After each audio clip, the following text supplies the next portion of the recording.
My hands were trembling as I adjusted the simple pearl necklace around my neck. Not from nerves about marrying Daniel. I'd never been more certain of anything in my life. No, I was nervous about them. His family. The rehearsal was set for 6 p.m. at St. Catherine's Church, a beautiful stone building in Westchester County that had been in Daniel's family for 3 generations. Everything about this wedding screamed old money: the venue, the guest list, the 12-piece orchestra they'd insisted on. And then there was me, Emma Rodriguez, daughter of a single mother who cleaned houses in this very neighborhood. "You look beautiful," Daniel whispered, squeezing my hand as we walked into the church. His blue eyes were warm, genuine. That's what I loved about him. Despite growing up with a trust fund and a last name that opened doors, he saw me. Not my background, not my bank account, just me. The church smelled of lilies and old wood. Daniel's mother, Patricia Ashford, stood near the altar in a cream Chanel suit, her silver hair perfectly coiffed. She was speaking with Father Michael, our priest, gesturing with her manicured hands. When she saw us, her smile didn't quite reach her eyes. "Emma, darling," she said, her voice dripping with the kind of politeness that felt like a weapon. "I'm so glad you could make it on time." We were 15 minutes early. Daniel's sister, Caroline, stood with her husband near the front pew. She gave me a tight smile before whispering something to her mother. I caught the words, "simple dress," and felt my cheeks burn. I'd bought this dress at Macy's with my own money I'd saved from my job as a pediatric nurse. It wasn't designer, but it was mine. "All right, everyone." Father Michael clapped his hands together. He was a kind man in his 60s, with gentle eyes and a warm smile. "Let's run through the ceremony so tomorrow goes smoothly." The rehearsal began. Daniel's groomsmen filed in, his college friends, all wearing expensive watches and easy confidence. My bridesmaids followed, my best friend Jenna, my cousin Sophia, and 2 nurses from the hospital. The contrast was obvious, but I held my head high. Everything was going fine until we reached the vows. "Now, this is where you'll exchange your personal vows," Father Michael explained. "Would you like to practice them or save them for tomorrow?" "Let's save them," Daniel said, smiling at me. "I want Emma to hear mine for the first time at the altar." That's when Patricia stepped forward. "Father Michael, if I may?" Her voice cut through the church like ice. "I think there's something that needs to be addressed before we go any further." The room went silent. Daniel's hand tightened around mine. "Mom? Not now," he started. "No, Daniel. This has gone on long enough." Patricia walked toward us, her heels clicking against the marble floor. She stopped a few feet away, her gaze fixed on me. "Emma, dear, I've tried to be supportive. I really have. But I can't, in good conscience, watch my son make the biggest mistake of his life without saying something." My heart was pounding so hard I could hear it in my ears. "Patricia, this isn't appropriate," Father Michael began. She held up a hand. "Father, please, as Daniel's mother, I have a right to speak." She turned back to me, and her next words came out slowly, deliberately. "Emma, you're a lovely girl, but let's be honest, you don't deserve him." The church erupted. Daniel's face went red. "What the hell, Mom?" Caroline gasped dramatically. Jenna stepped forward, ready to defend me, but I grabbed her arm. I couldn't move, couldn't breathe. Patricia continued, her voice rising. "You come from nothing. Your mother cleaned toilets for a living. You have student debt, no family connections, no—" "Enough!" Father Michael's voice boomed through the church with an authority I'd never heard from him before. The room fell silent instantly.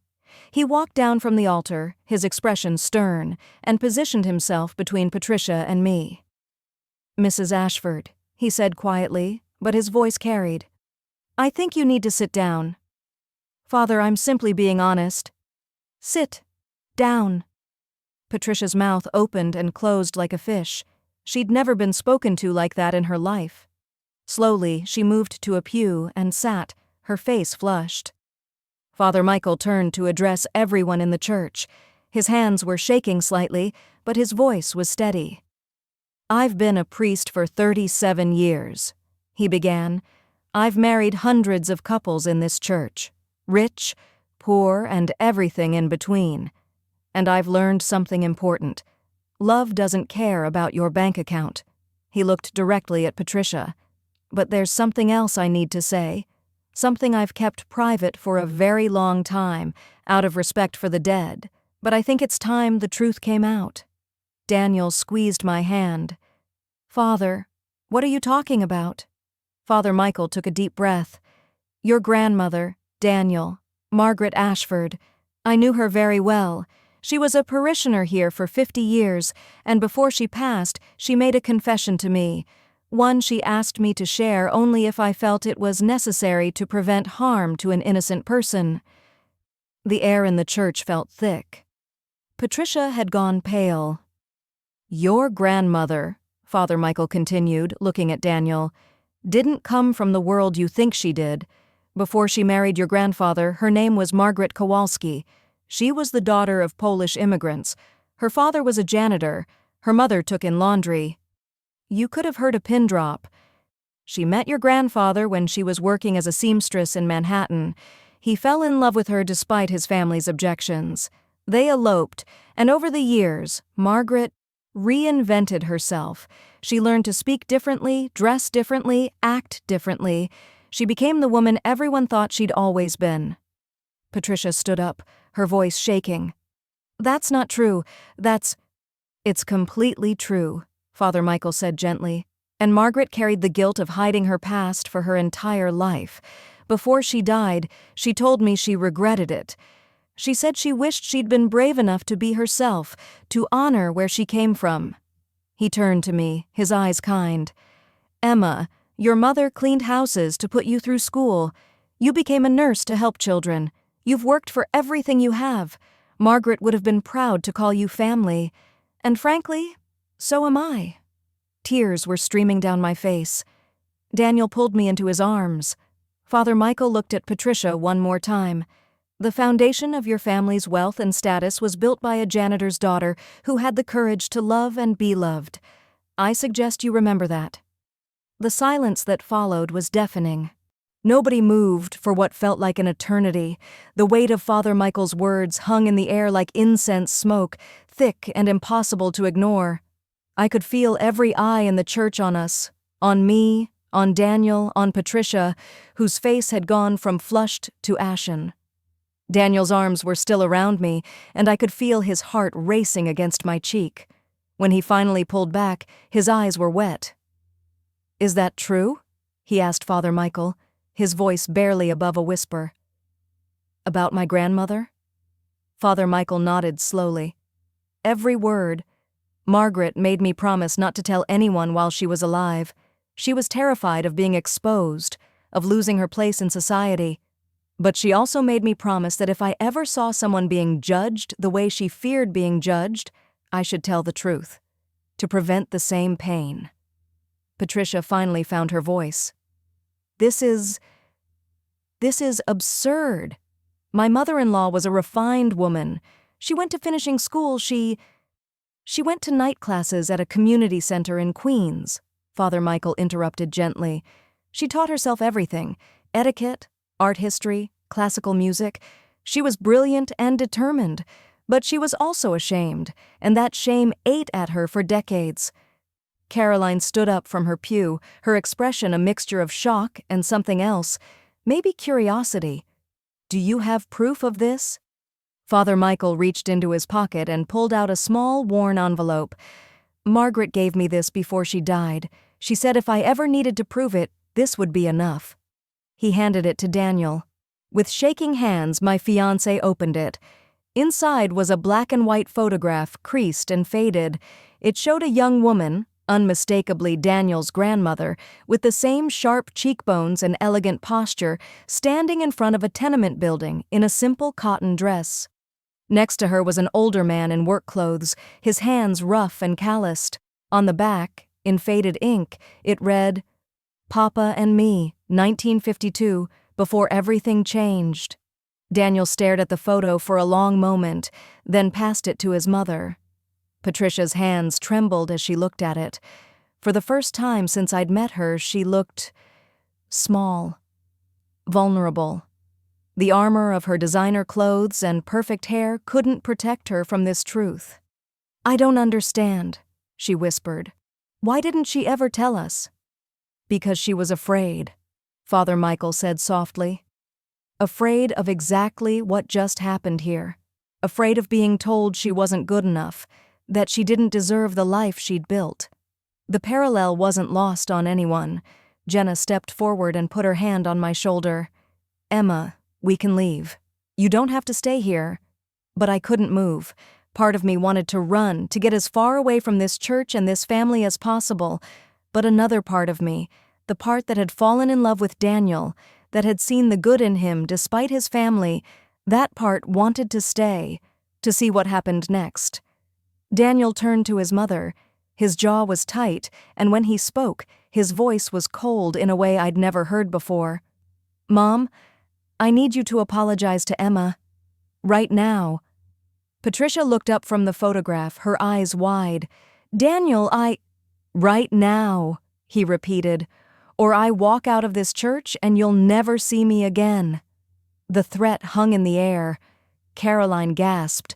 Patricia's husband, Richard, who had been silent this entire time, finally spoke up. "Patricia," he said quietly, "do it." She looked at him, then at Daniel, then finally at me. I could see the war happening behind her eyes, pride versus fear, prejudice versus love for her son. Slowly she stood and walked toward me. Up close I could see the fine lines around her eyes, the way her lipstick had started to feather. She suddenly looked older than her 58 years. "Emma," she began, her voice strained, I apologize. What I said was cruel and uncalled for. It wasn't heartfelt. It wasn't even particularly sincere, but it was something." "Thank you," I managed to say, though my voice sounded foreign to my own ears. Daniel wasn't satisfied. "That's not good enough, Mom. Tell her what you really think. Tell her the truth." Patricia's composure cracked. Her eyes filled with tears, and for a moment, I saw past the Ice Queen exterior to something raw underneath. "The truth?" she said, her voice breaking. "The truth is, I'm terrified. I'm terrified that my son is going to marry someone who doesn't understand our world, who doesn't know how to navigate it. I'm terrified that people will judge him, judge us. I'm terrified of—" She paused, swallowing hard. "I'm terrified of losing him." The admission seemed to cost her everything. She wrapped her arms around herself, suddenly looking lost. Father Michael stepped forward. "Mrs. Ashford, may I suggest something? Why don't we postpone the rest of the rehearsal? Give everyone some time to process what's happened here tonight. We can reconvene tomorrow before the ceremony." Daniel looked at me, his eyes asking a silent question. "What do you want to do?" I took a deep breath. My mother had always taught me that strength wasn't about never being hurt. It was about how you responded when you were. "I think that's a good idea," I said quietly. "But I want to say something first." Everyone turned to look at me. My heart was pounding, but I forced myself to speak. "Mrs. Ashford, Patricia, I understand that I'm not what you imagined for your son. I don't have the right last name or the right connections. My mom did clean houses, and I'm proud of her for it. She worked herself to the bone to give me opportunities she never had." I took a step closer to her. "But I love Daniel. I love him for who he is, not what he has, and I promise you, I will spend every day of my life making sure he knows he's loved, supported, and valued. That's all I can offer. If it's not enough for you, then I'm sorry. But it's enough for him, and it's enough for me." The silence that followed was different this time. Softer, more thoughtful. Caroline was the first to move. She walked over to me, and for a moment, I thought she might say something cruel. Instead, she surprised me. "I think," she said carefully, "that my grandmother would have liked you very much." It wasn't much, but it was a start. Daniel and I left the church together, his hand gripping mine so tightly I could feel my pulse against his palm. The evening air was cool, carrying the scent of freshly cut grass and the distant sound of traffic on the highway. The parking lot was half empty now. Most of the wedding party had scattered after Father Michael's revelation, unsure of what to say or do. "I'm so sorry," Daniel said as soon as we reached his car. His voice was thick with emotion. "Emma, I'm so fucking sorry. I should have—" "Stop," I interrupted, turning to face him. In the amber glow of the parking lot lights, I could see tears tracking down his cheeks. "This isn't your fault. She's my mother. I should have shut her down months ago when she first started making those comments about your background. I thought if I just ignored it, if I showed her how much I love you, she'd come around. I was wrong." I reached up and wiped his tears with my thumb. "Your grandmother's story. Did you have any idea?" He shook his head. "None. I mean, I knew she was private about her past, but I always assumed it was just because she was old-fashioned. I never imagined." He trailed off, looking back at the church. "Everything I thought I knew about my family is a lie." "Not a lie," I said gently. "Just incomplete. Your grandmother was still the woman you knew. She just had more layers than anyone realized." We stood there for a moment, neither of us quite ready to get in the car and face what came next.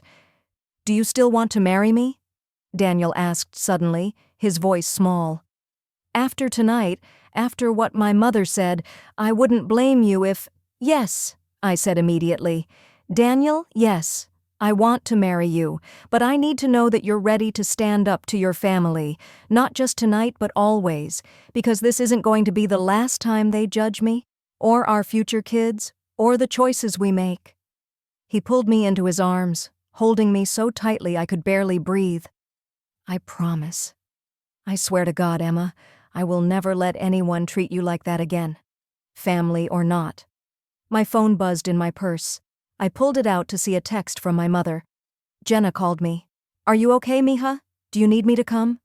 My eyes welled up. My mother was working a night shift at one of her clients' houses, but she'd drop everything if I asked. That was the difference between her and Patricia. My mom had nothing, but she'd give me everything. "I'm okay, Mama. I love you. See you tomorrow." Daniel's phone was buzzing too. He glanced at it and grimaced. 17 missed calls from my mother, 10 from Caroline, 5 from my dad. "Are you going to answer?" He thought for a moment, then shook his head. "Not tonight. Tonight is about us. Let's go home." We drove back to our apartment in silence, the radio playing softly in the background. We lived in a modest 2-bedroom in White Plains. Nothing fancy, but it was ours. Daniel had wanted to buy a house in Scarsdale with money from his trust fund, but I'd insisted we start with something we could afford on our combined salaries. I needed to know we could make it on our own, without his family's money. When we got inside, I kicked off my shoes and collapsed on the couch. Daniel sat next to me, pulling me against his chest. "What are you thinking?" he asked after a while. "I'm thinking about your grandmother," I admitted. How lonely she must have been, carrying that secret for so long, pretending to be someone she wasn't. "Do you think she was happy? Despite everything?" I considered the question. "I think she probably had moments of happiness. She loved your grandfather, right? And she had children, grandchildren. But I also think there was probably a part of her that always felt like a fraud, like she was waiting to be found out." Daniel was quiet for a long moment. "I don't want that for us. I don't want you to ever feel like you have to pretend to be someone you're not." "I won't," I promised. "And I won't let you forget where you came from either. The real story, not the sanitized version." He laughed softly. "My great-grandfather was a janitor. That's going to take some getting used to." "Your great-grandfather was a hard-working immigrant who gave his daughter a better life," I corrected. "That's something to be proud of." Around midnight, there was a knock on our door. Daniel and I exchanged glances. We weren't expecting anyone. He looked through the peephole and his expression shifted to surprise. "It's Caroline." My stomach dropped. "What does she want?" Only one way to find out. He opened the door. Caroline stood there in jeans and a sweater, her perfect hair pulled back in a ponytail. She looked younger without all the makeup and designer clothes, more human. "Can I come in?" she asked quietly. Daniel stepped aside and she entered, her eyes taking in our modest apartment. I waited for a snide comment about the IKEA furniture or the small kitchen, but none came. "I'm sorry to show up like this," Caroline said, perching on the edge of our armchair. I needed to talk to you both, away from Mom and the rest of the family." "Okay," I said cautiously. "We're listening." She took a deep breath. "What Father Michael said tonight about Grandma Margaret, it explains so much, things I never understood about her." "Like what?" Daniel asked. "Like how she used to volunteer at the Immigrant Resource Center in Mount Vernon. Mom always thought it was just charity work, something to keep her busy. But now I realize she was probably trying to help people like her parents, like the person she used to be." Caroline's eyes were red, like she'd been crying. "And the way she used to talk to the housekeepers, the gardeners, she always knew their names, asked about their families. Mom used to get annoyed, said it was inappropriate to be too familiar with the help, but Grandma would just smile and keep doing it anyway." I felt a lump forming in my throat. I wished I'd known Margaret Ashford, the real Margaret, not just the society matriarch everyone else saw. "There's something else," Caroline continued, "something I found tonight after I got home." She pulled out her phone and showed us a photo. It was a page from an old ledger, the handwriting elegant but faded. "This is from Grandma's personal papers. Mom keeps them in the study. I went looking after we left the church, and I found this. It's a list of donations she made over the years. Scholarships mostly, all to first-generation college students." Daniel leaned forward, reading the screen. "There must be hundreds of names here." "Thousands," Caroline corrected. "She's been doing this since the 1960s, quietly, anonymously. She set up a foundation, but she never put her name on it, just called it the New Beginning Fund." I felt tears prickling my eyes again. Margaret Ashford had spent her life hiding who she was, but she'd also spent it helping people like her, people who needed a chance, a new beginning. "Why are you showing us this?" I asked Caroline. She looked at me directly for the first time since entering our apartment. "Because I was wrong about you, Emma. I've been wrong this whole time. I thought you were trying to marry into our family for money or status, but you're not. You're just you. And that's what Daniel loves about you." She stood up, smoothing her hands on her jeans. "I'm not saying I'm going to be perfect. I've been raised a certain way, and it's hard to unlearn all of that. But I want to try. For Daniel, for Grandma's memory, and for you." It wasn't a grand gesture or a tearful apology, but it was real, and that meant something.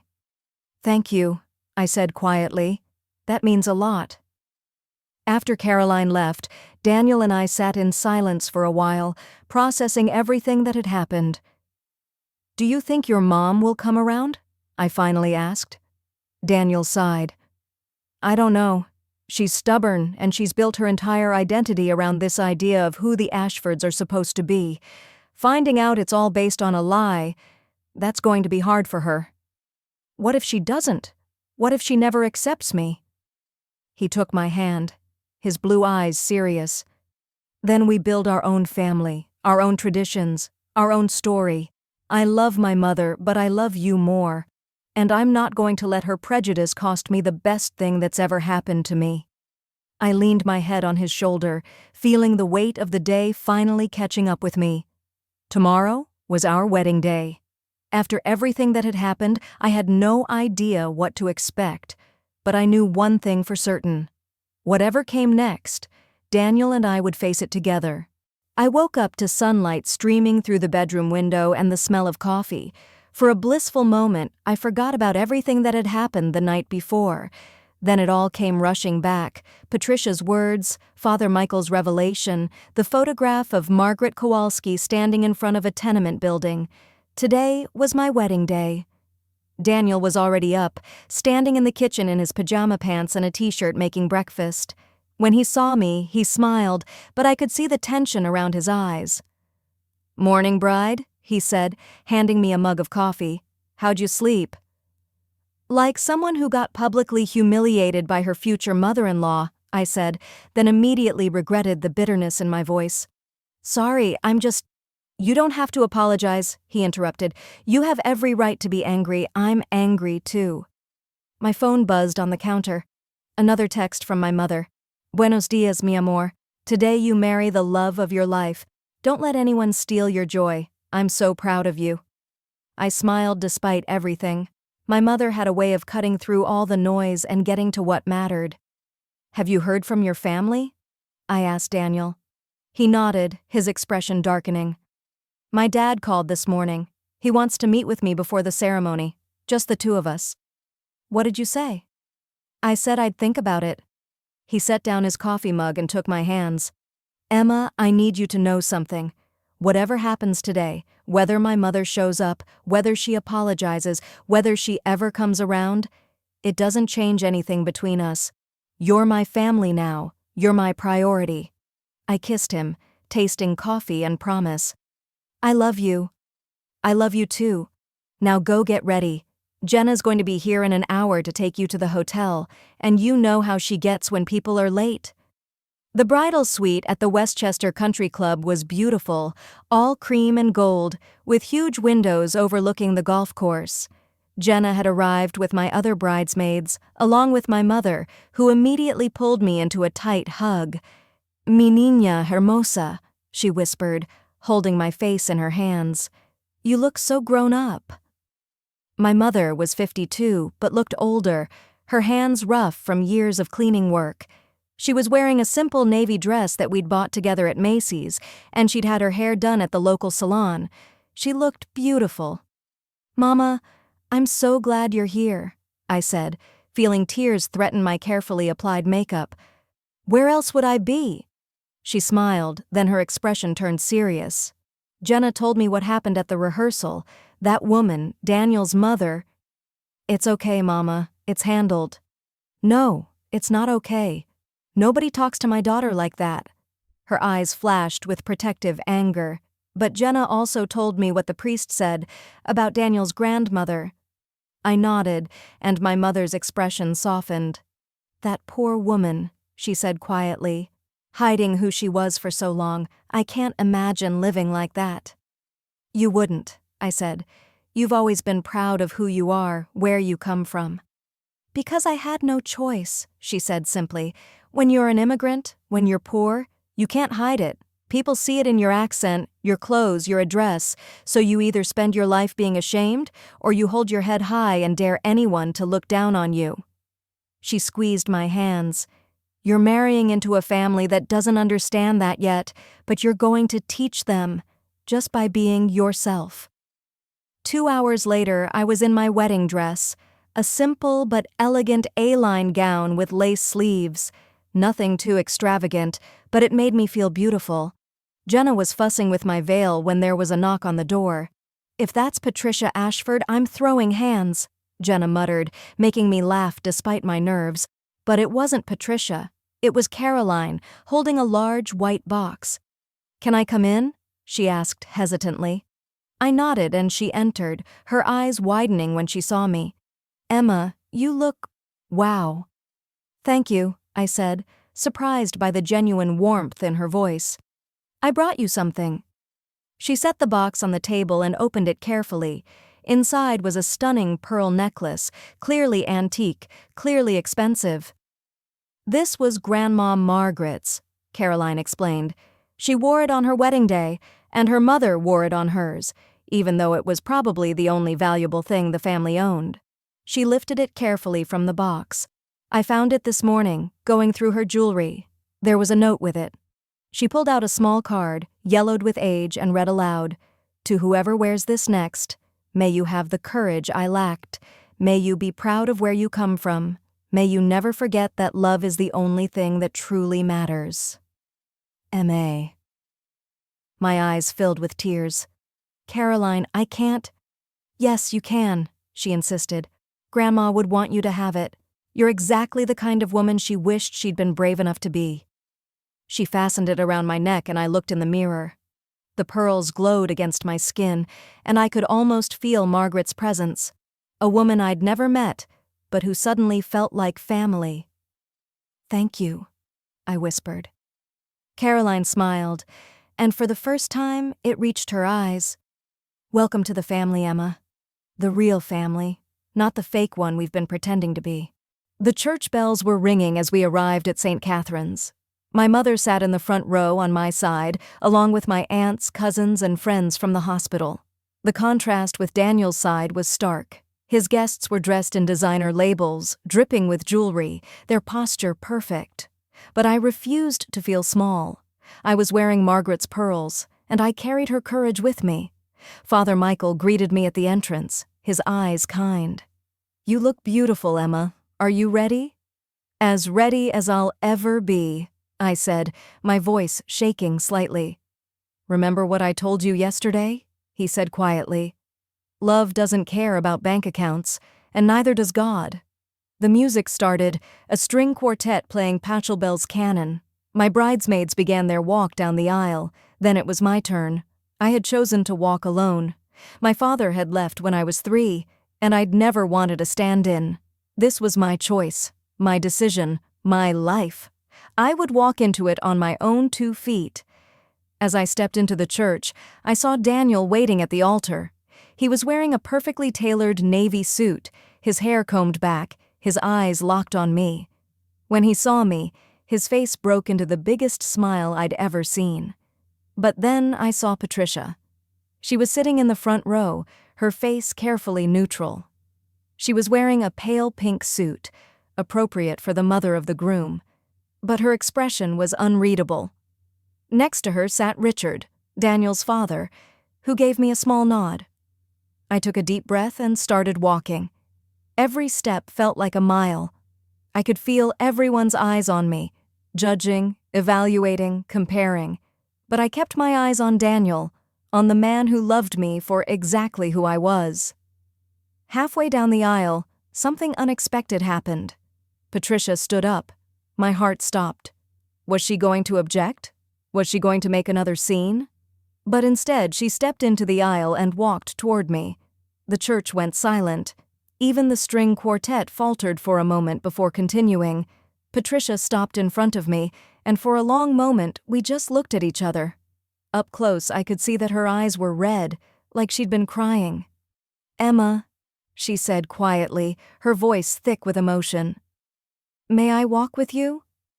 I stared at her, completely stunned. "What?" "I know I don't deserve it," she continued, her voice breaking. "I know I've been terrible to you. But I'm asking, I'm begging, for a chance to do this right, to welcome you into our family the way I should have from the beginning." Tears were streaming down her face now, ruining her perfect makeup. My mother-in-law spent her whole life hiding who she was because she was afraid of people like me.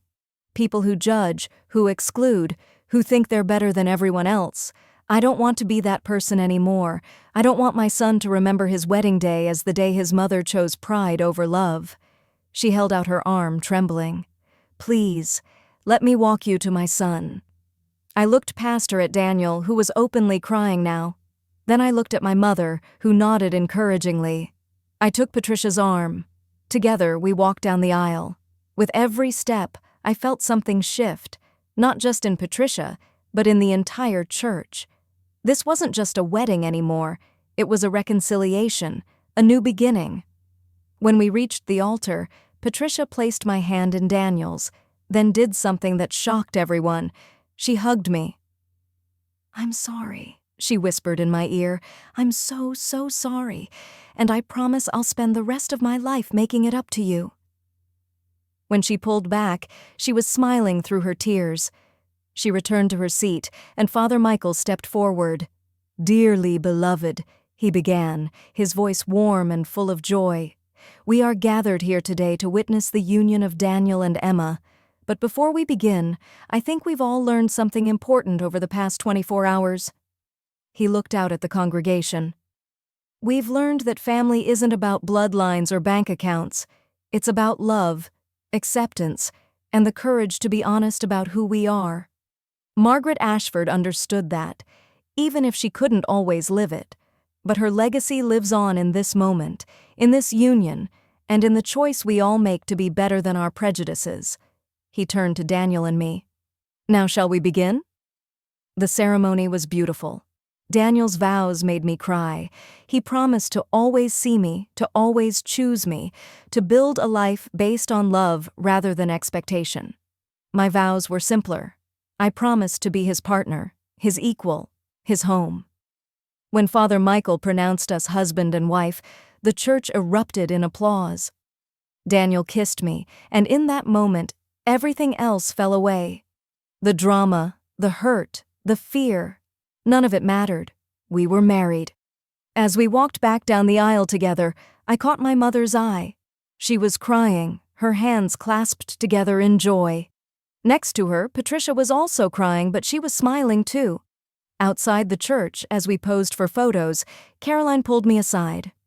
"I have something else to tell you," she said, glancing around to make sure no one was listening. "About Grandma's foundation, the New Beginning Fund." "What about it?" "I did some more digging last night. Guess who one of the scholarship recipients was back in 1998? I shook my head, confused. "Your mother," Caroline said softly. "Maria Rodriguez. She received a grant to take English classes and get her GED. The foundation paid for everything." My breath caught. "What?" "Grandma helped your mother," Caroline repeated. "She probably never knew. The foundation was anonymous, but Grandma Margaret gave your mom a chance at a better life, and now you're marrying her grandson. It's like, I don't know, like it was meant to be." I couldn't speak. The weight of it all, Margaret's secret past, her quiet generosity, the way our families were connected without anyone knowing, it was overwhelming. "Does my mother know?" I finally managed to ask. "I don't think so, but maybe you should tell her. Maybe she should know that the woman whose pearls you're wearing is the reason she was able to build a better life for you." I looked across the lawn to where my mother was talking with some of my aunts, her face glowing with happiness. Then I looked at Daniel, who was laughing with his groomsmen, his arm around his father's shoulders. Two families connected by a woman who had spent her life hiding but had also spent it giving. Margaret Ashford, Margaret Kowalski, had built a bridge between two worlds, and now Daniel and I were walking across it together. "Thank you," I said to Caroline, "for everything. For the necklace, for the information, for trying." She smiled. "That's what sisters do, right?" Sisters. The word filled me with warmth. "Yeah," I said, smiling back. "That's what sisters do."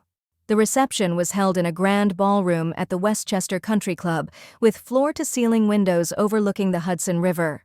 Crystal chandeliers cast warm light over tables decorated with white roses and gold accents. It was elegant, expensive, and exactly the kind of event Patricia had always dreamed of for her son's wedding. But something was different now.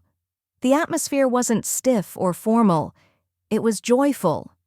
Daniel and I entered to thunderous applause, and as we took our first dance to At Last by Etta James, I felt like I was floating. His arms were strong around me, his eyes never leaving mine. "How are you feeling, Mrs. Ashford?" he whispered. "Like the luckiest woman in the world, Mr. Ashford," I whispered back. When the song ended, Father Michael approached the microphone to give a blessing before dinner, but instead of a traditional prayer, he told a story. "Many years ago," he began, "a young woman came to this country with nothing but hope and determination. She worked hard, she sacrificed, and she built a life for herself and her family. That woman was Margaret Kowalski, who became Margaret Ashford." He paused, letting the name sink in. Many of the guests, Daniel's extended family, his parents' friends, were hearing this story for the first time.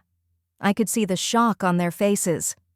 "Margaret understood something that we often forget," Father Michael continued, "that our worth isn't determined by where we start, but by how we live, by the love we give, the kindness we show, and the courage we have to be ourselves."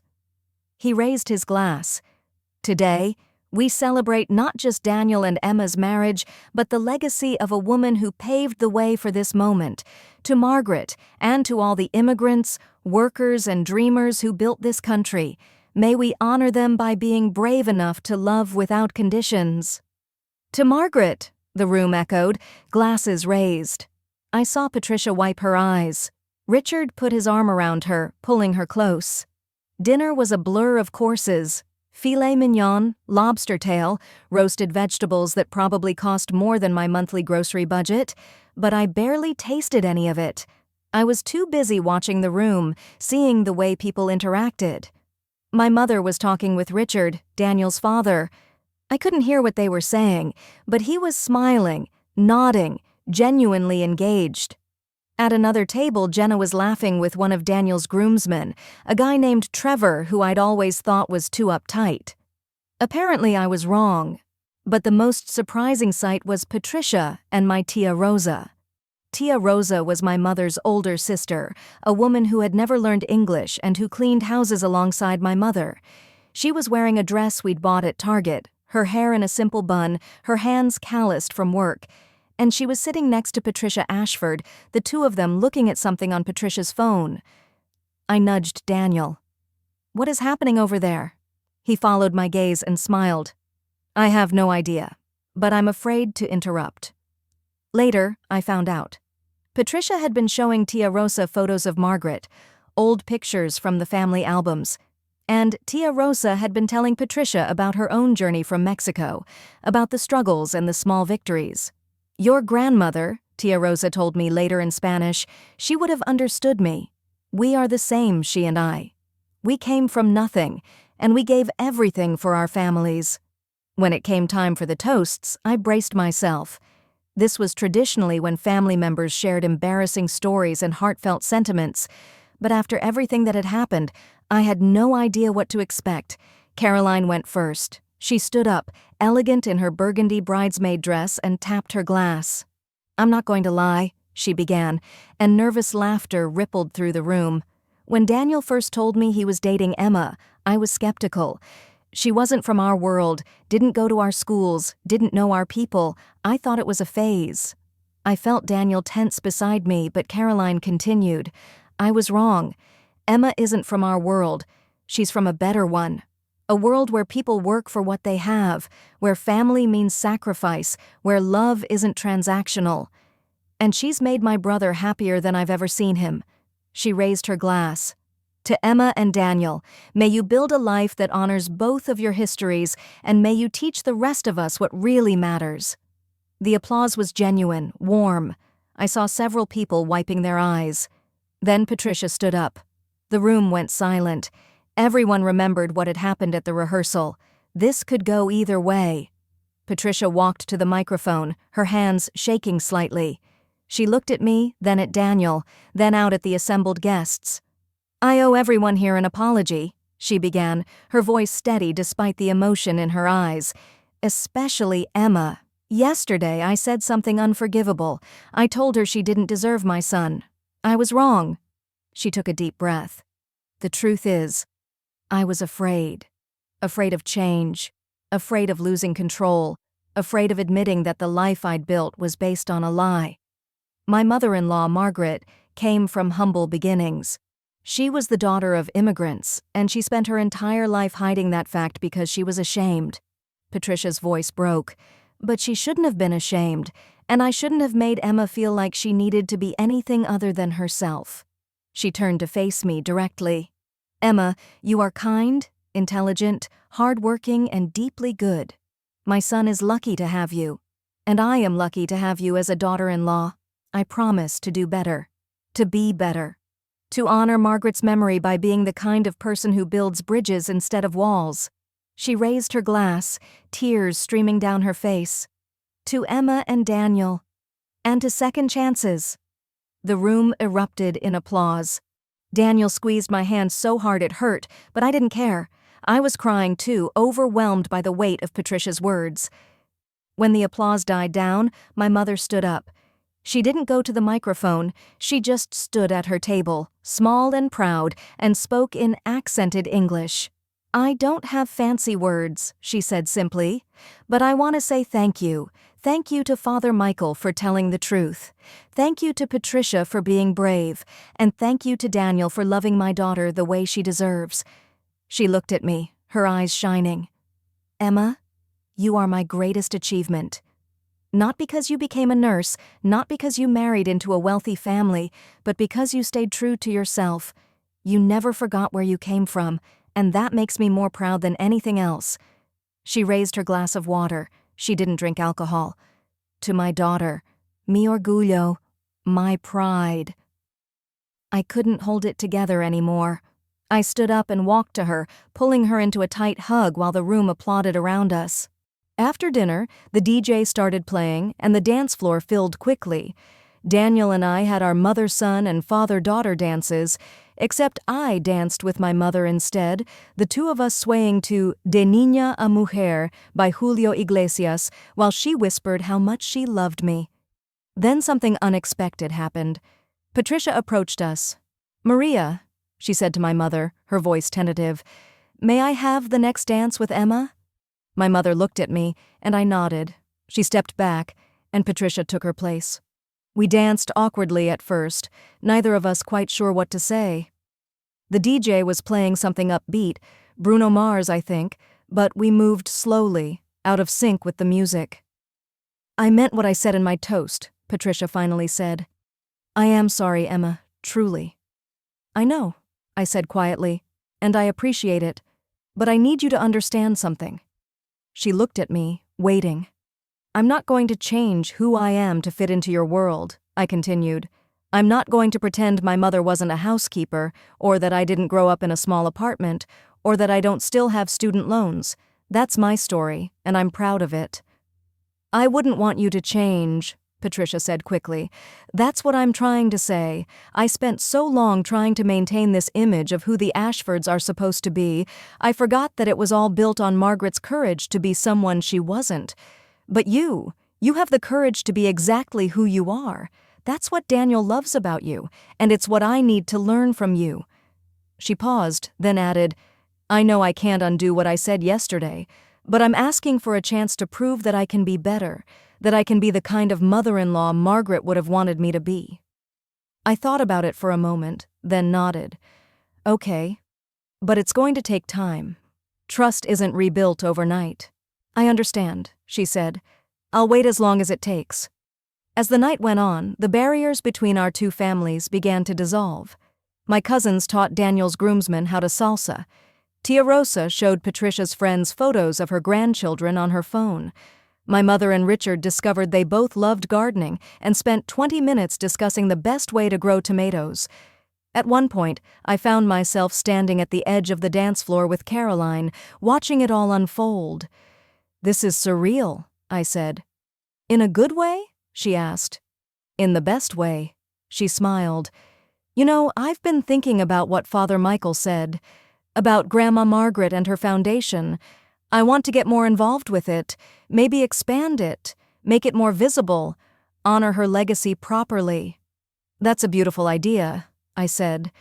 "I was hoping you'd help me," Caroline continued. "You understand what it's like to need that kind of support, and you have connections in the community that I don't. We could do something really meaningful together." I looked at her, surprised. "You want to work with me?"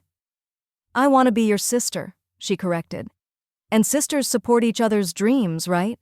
I felt a warmth spread through my chest. "Right." Around midnight, Daniel and I snuck away from the reception for a few minutes of quiet. We found a balcony overlooking the river, the water dark and glittering under the moonlight. "How are you doing?" he asked, pulling me close. "Honestly, I'm exhausted, but also happy, really genuinely happy." "Me too." He kissed the top of my head. "I keep thinking about my grandmother, wishing she could have been here to see this." "I think she was," I said softly. "In a way. Her story, her courage, it made all of this possible." We stood there in comfortable silence for a while, just holding each other. "Emma?" Daniel said eventually. "Yeah?" "Thank you." "For what?" "For not giving up on me. On us." After what my mother said, you could have walked away, but you didn't. I pulled back to look at him. Daniel, I love you. Not your family, not your money, not your last name, you. And nothing your mother said could change that. He kissed me then, deep and slow, and I felt the last of my tension melt away. Whatever challenges lay ahead, and I knew there would be many, we would face them together. The reception was winding down. Guests were starting to leave, hugging us goodbye and offering congratulations. My feet were killing me from dancing in heels, and I'd long since abandoned them under our table. Daniel had loosened his tie and rolled up his sleeves, looking relaxed and happy. That's when Father Michael approached us, holding a manila envelope. "I'm sorry to interrupt," he said, "but there's something else I need to give you. Something Margaret left specifically for this moment." Daniel and I exchanged glances. "What do you mean?" I asked. Father Michael handed Daniel the envelope. "Margaret gave this to me 15 years ago, with very specific instructions. She said I was to give it to her grandson on his wedding day, but only if he married someone who reminded me of her younger self, someone brave enough to be themselves despite the pressure to conform." My heart was pounding. "And you think that's me?" He smiled gently. "I know it is." Daniel opened the envelope with shaking hands. Inside was a letter, written in elegant cursive on cream-colored stationery. He began to read aloud, "My dearest grandson, if you're reading this, it means you've found someone special, someone who Father Michael believes has the courage I lacked for so long. I'm writing this letter because I want you to know the truth about who I was and who I wish I'd been brave enough to be. I was born Margaret Kowalski in 1934 in a tenement building in Queens. My father was a janitor. My mother took in laundry. We had nothing, but we had love. When I met your grandfather, I was working as a seamstress in Manhattan. He was everything I wasn't. Educated, wealthy, connected. And he loved me anyway. But his family didn't approve. They said I wasn't good enough, that I would embarrass them. So I made a choice. I reinvented myself. I erased my past, changed my accent, learned to move in their world, and I spent the next 60 years pretending to be someone I wasn't. It was exhausting, it was lonely, and it was wrong. I'm telling you this because I don't want you to make the same mistake. If you found someone who loves you for who you are, not what you have, hold on to them. Don't let anyone, not even family, make them feel less than. And don't let them change themselves to fit into a world that doesn't deserve them. I've set up a trust fund in your name and your spouse's name. It's separate from the family money, and it comes with no strings attached. Use it however you want, to buy a house, to travel, to start a business, to give to charity. It's yours. But more importantly, I'm giving you permission to be honest, to tell the truth about where I came from, to honor my parents and the sacrifices they made. I was too afraid to do it while I was alive, but I hope you'll be braver than I was. Love fiercely, live honestly, and never forget that your worth isn't determined by your last name or your bank account. It's determined by the kindness you show and the love you give. With all my heart, Grandma Margaret." By the time Daniel finished reading, we were both crying. Father Michael handed him another envelope, this one from a law firm. "The trust fund she mentioned," he explained. "It's substantial. Margaret was very careful with her investments over the years, and she set aside a significant portion specifically for this purpose." Daniel opened the second envelope and his eyes widened. He showed me the number and I gasped. It was more money than I'd ever imagined, enough to change our lives completely. "She wanted you to have freedom," Father Michael said. "Freedom to make your own choices, to build your own life, without being beholden to family expectations or money." I thought about Margaret, about the young woman in the photograph standing in front of a tenement building with her father, about the society matriarch who'd spent decades hiding her past, about the secret philanthropist who'd helped thousands of people, including my own mother. "She was extraordinary," I whispered. "She was," Father Michael agreed, "and she would have been so proud of both of you." After Father Michael left, Daniel and I sat down at our table, still processing everything. "This is insane," Daniel said, staring at the letter. "All this time, she was carrying this secret, and she was also..." planning for this moment. For us. She wanted to give you what she never had, I said. The freedom to be yourself, to choose love over expectation. He looked at me, his eyes serious. What do you want to do with the money? I thought about it. I think we should use some of it to expand Margaret's foundation, make it bigger, help more people. And maybe we could set up a scholarship specifically for children of immigrants, in honor of her parents. Daniel smiled. That's perfect. What else? I want to pay off my student loans, I admitted. And my mom's mortgage. She's been working herself to death for years, and I want her to be able to retire. Done, Daniel said immediately. What else? I want us to take a trip, I continued. To Poland, to see where Margaret's family came from, to understand that part of your history. His eyes lit up. I love that idea. We could trace her family tree, visit the village her parents came from. And then, I added, I want us to buy a house. Nothing too big or fancy. Just something that's ours, where we can build our own family and our own traditions. Daniel pulled me close. You're amazing, you know that? I learned from the best, I said, thinking of my mother and of Margaret. Two women from different worlds who'd both taught me what it meant to be strong. Patricia approached us as we were getting ready to leave for our honeymoon suite. She'd been crying again. Her makeup was ruined, and she'd stopped trying to fix it. Daniel, Emma, she said, her voice hoarse. I just spoke with Father Michael. He told me about Margaret's letter and the trust fund. Mom, Daniel started, but she held up a hand. Let me finish, please. She took a deep breath. I've spent my entire adult life trying to live up to an image that was a lie, trying to be the perfect society wife, the perfect mother, the perfect Ashford, and in doing so, I almost lost my son. I almost destroyed his happiness. She looked at me. Emma, Margaret's letter, the part about not letting family make someone feel less than, that was about me. She knew. She knew I would judge you, that I would try to make you feel like you weren't good enough, and she tried to prevent it, even from beyond the grave. Tears were streaming down her face. I'm so ashamed of how I treated you, of how I've lived my life. But I want to change. I want to be the kind of person Margaret wished she'd been, the kind of person who builds people up instead of tearing them down. I didn't know what to say. Part of me was still hurt, still angry, but another part of me saw a woman who was genuinely trying to be better. It's going to take time, I said finally, but I'm willing to try if you are. Patricia nodded, wiping her eyes. Thank you. That's more than I deserve. She hugged Daniel, then hesitantly hugged me too. It was awkward and uncertain, but it was a start. Daniel and I spent our wedding night in a suite at the country club, too exhausted to do much more than collapse into bed. But when I woke up the next morning, wrapped in his arms with sunlight streaming through the windows, I felt a sense of peace I'd never experienced before.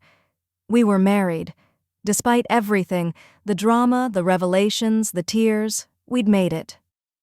Good morning, wife, Daniel murmured, his voice still rough with sleep. Good morning, husband, I replied, smiling. We ordered room service, pancakes, bacon, fresh fruit, and way too much coffee, and ate breakfast in bed while reading through the cards and messages from wedding guests. One card stood out.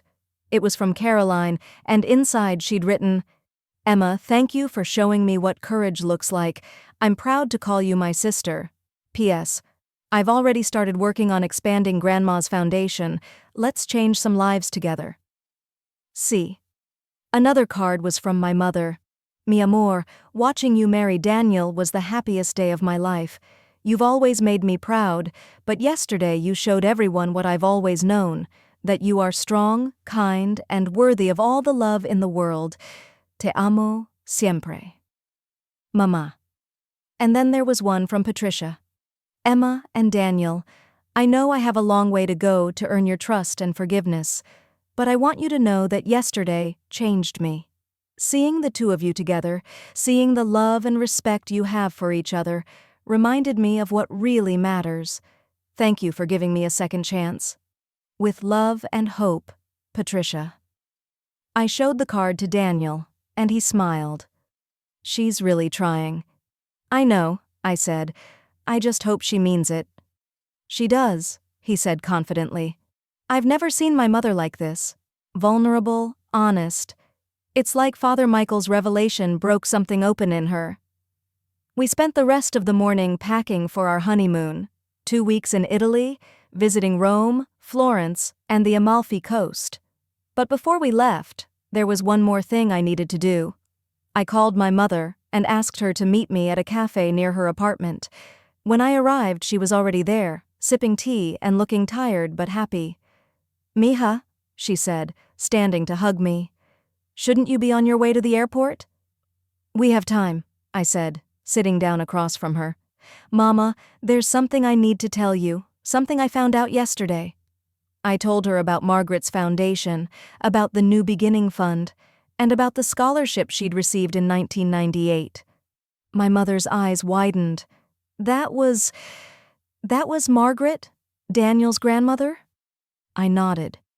"She helped you, Mama. She gave you the chance to learn English, to get your GED, and she never told anyone. She just did it because she understood what it was like to need help." My mother was crying now, her hands shaking as she held her teacup. "I never knew. I always wondered who was behind that foundation, but it was anonymous. I thought it was some rich person who wanted a tax write-off. It was a rich person who remembered what it was like to be poor," I corrected gently, "and who wanted to help people like her. People like you." My mother wiped her eyes. "I wish I could thank her." "You can," I said, "by being proud of everything you've accomplished, by knowing that your hard work and sacrifice weren't in vain. You raised me to be strong, to be kind, to never forget where I came from. That's the best way to honor Margaret's memory." We sat there for a long time, holding hands across the table, 2 generations of women who'd been helped by a third. A woman who'd spent her life hiding, but had also spent it giving. 6 months later, Daniel and I stood in front of a newly renovated community center in Mount Vernon, New York. The building had once been a rundown warehouse, but thanks to Margaret's trust fund and a lot of hard work from Caroline, it had been transformed into a beautiful space with classrooms, a computer lab, and a small library. Above the door, a plaque read, "The Margaret Kowalski Ashford Center for New Beginnings." "She would have loved this," Caroline said, standing next to me. She'd been instrumental in making this happen, working tirelessly to secure permits, hire staff, and spread the word about the center's programs. "She would have," I agreed. The center offered ESL classes, GED prep, job training, and childcare, all free of charge. It was everything Margaret's original foundation had done, but bigger and more visible. We weren't hiding anymore. Patricia was there too, along with Richard. She'd been volunteering at the center twice a week, helping with administrative work and fundraising. It was strange seeing her in jeans and a simple blouse, her hair in a ponytail, but she seemed lighter, happier. "Are you ready?" Daniel asked, squeezing my hand. I nodded. We were about to cut the ribbon and officially open the center. A small crowd had gathered, local families, community leaders, and some of Margaret's old friends who'd been shocked to learn about her past but had come to support her legacy anyway. Father Michael stepped forward to say a few words. "Margaret Ashford spent most of her life hiding who she was," he began. "But in her final years, she found the courage to help others in ways she'd never been able to help herself. This center is a testament to that courage, and to the belief that everyone deserves a chance at a better life." He gestured to the building. "But this center is also a testament to the next generation, to Emma, Daniel, and Caroline, who took Margaret's quiet generosity and turned it into something loud and proud, who refused to hide or be ashamed, who chose to honor the truth instead of perpetuating a lie." The crowd applauded, and I felt tears prickling my eyes. My mother was in the front row, beaming with pride. Next to her sat Tia Rosa and several of my cousins. Behind them were nurses from the hospital where I worked, friends from our neighborhood, and people who'd already signed up for the center's programs. 2 worlds coming together. Daniel and I cut the ribbon together, and the crowd cheered. As people filed into the center to explore, I took a moment to stand back and take it all in. "Thinking about Grandma?" Daniel asked, coming up behind me and wrapping his arms around my waist. Yeah, I said, wishing she could see this. I think she can, he said softly. And I think she's proud. That evening, our families gathered at our new house, a modest colonial in White Plains that we'd bought with part of Margaret's trust fund.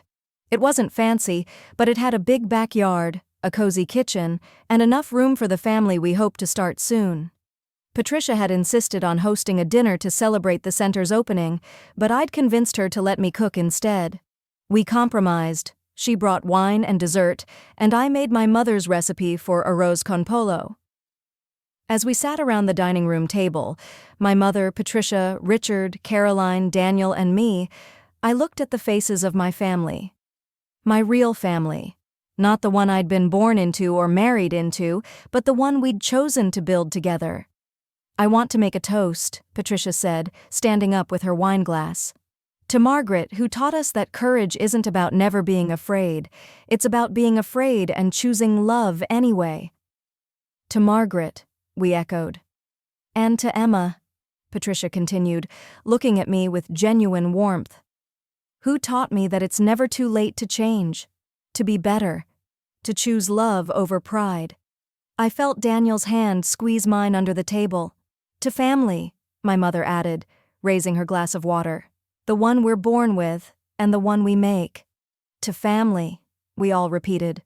Later that night, after everyone had gone home and Daniel and I were cleaning up the kitchen, I found myself thinking about that day at the wedding rehearsal, about Patricia's cruel words, about Father Michael's revelation, about the photograph of young Margaret standing in front of a tenement building. So much had changed in 6 months. Patricia and I weren't best friends. We probably never would be, but we'd built something like respect. Caroline had become a true sister, someone I could call when I needed advice or just wanted to talk. And my mother had finally retired, using the money we'd given her to take art classes and volunteer at the community center. "What are you thinking about?" Daniel asked, drying the last plate. "About how different things could have been," I admitted. "If Father Michael hadn't spoken up, if your grandmother hadn't left that letter, if you hadn't stood by me." He set down the dish towel and pulled me close. "But he did. She did. I did. And now, we're here." Here was a kitchen that smelled like my mother's cooking, in a house we'd bought together, in a life we were building on our own terms. It wasn't perfect. We still had challenges, still had moments of tension with his family, still had to navigate 2 very different worlds, but it was ours, and it was real. "I love you," I said, looking up at him. "I love you too," he replied, "and I'm so glad you didn't let my mother scare you away." I laughed. It would take a lot more than Patricia Ashford to scare me away. "Good," he said, kissing me, "because I'm planning on keeping you around for a very long time." A year later, I found out I was pregnant. We decided to name our daughter Margaret, Maggie for short. And when she was born, with Daniel's blue eyes and my dark hair, I held her in my arms and made her a promise. "You're going to know where you come from," I whispered. "All of it, the good and the bad, the struggles and the triumphs. You're going to know about your great-great-grandfather, who was a janitor, and your great-grandmother who cleaned houses, and your great-great-grandmother who was brave enough to love despite the odds." Daniel stood next to me, his hand on my shoulder. "And you're going to know that you're loved," he added. "Not for what you have or who you know, but for exactly who you are." In the corner of the hospital room, Patricia sat holding my mother's hand, both of them crying happy tears. 2 grandmothers from different worlds, united by love for this tiny person who represented everything Margaret Kowalski Ashford had dreamed of, a family that didn't hide, that didn't pretend, that chose love over everything else. As I looked down at my daughter's perfect face, I thought about that moment in the church when Patricia had said I didn't deserve Daniel. She'd been wrong, not because I did deserve him, but because love isn't about deserving. It's about choosing. It's about courage. It's about being brave enough to be yourself and to love someone else for who they are. Margaret had understood that, even if she couldn't always live it. But her legacy, the foundation, the trust fund, the letter, the truth, had given us the freedom to live it for her, and as I sat there in that hospital room surrounded by family, I knew that we would spend the rest of our lives honoring that gift. By being honest, by being kind, by being brave, by choosing love, always. The end. Author's note: this story explores themes of class, identity, family expectations, and the courage it takes to be authentic. Margaret's secret past and her quiet generosity create a bridge between two families, showing that our worth isn't determined by where we start, but by how we live and love. The public humiliation at the wedding rehearsal becomes a catalyst for truth and transformation, not just for Emma and Daniel, but for their entire family. Patricia's journey from prejudice to